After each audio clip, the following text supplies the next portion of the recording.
एक मराठी का आधार है। मैं देव आनंदी का रहने वाला हूं और आपसे अपेक्षा है, आप दिलदार मुख्यमंत्री, हमारे रिक्शा चालक और टैक्सी चालक के सर पे आप हाथ रखेंगे। डर का माहौल ये लोग ने तैयार करने की कुछ संगठन के और कुछ पार्टी के लोग कर रहे हैं। रिक्शा वाले भी आए गवंडी से, रेलवे स्टेशन से लेकर बैंड्रा टर्मिनल्स के लोग हैं, कुर्ला टर्मिनल्स के लोग हैं, गवंडी के लोग हैं, ये सारे लोग हम सीखेंगे। तो हमको 1 साल की मुद्दत साहब आपने देना चाहिए, जो हम लोग अच्छे तरीके से, जुजबी मराठीने सुंदर मराठी को, मी पुण्याचा देव आळंदीचा आहे, मी सांगतो लाभले अमास भाग्य बोलतो मराठी, जहा लोक खरेच धन्य ऐकतो मराठी, धर्म पंथ जात एक जानतो मराठी, एवढ्या जगात माय मानतो मराठी।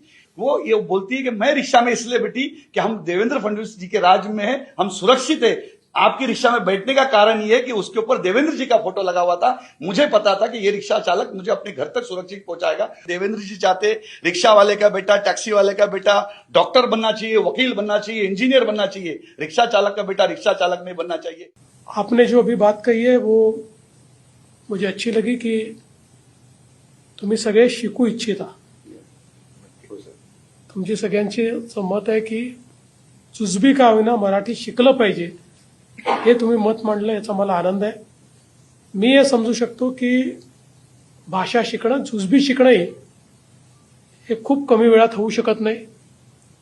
त्यामुळे तुम्ही जर एवढा चांगला कार्यक्रम हातामध्ये घेणार असाल आणि सगळ्यांना जुजबी मराठी शिकवण्याचा प्रयत्न करणार असाल तर शासनाची पण ही भूमिका असेल की आम्ही याला 1 वर्षाची मुदतवाढ देऊ।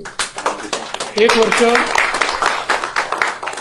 हे पण आपण सगळ्यांना सांगा की कोणीही कारण नसताना काही लोक व्हिडिओ करतात, त्यांनी एक माणूस काहीतरी मूर्खासारखा बोलतो आणि सगळे बदनाम होतात। तर अशाही लोकांना सांगितलं पाहिजे। मध्येच कोणीतरी एक जण मराठीबद्दल वाईट बोलतो, अशा लोकांनाही जरा सांगितलं पाहिजे। सगळ्या भाषा उत्तम भाषा आहेत, आपल्या देशाच्या भाषा आहेत। प्रत्येकाने आपल्या सगळ्या भाषांचा स्वाभिमान ठेवला पाहिजे आणि आपल्या मातृभाषेचा जास्त स्वाभिमान ठेवला पाहिजे।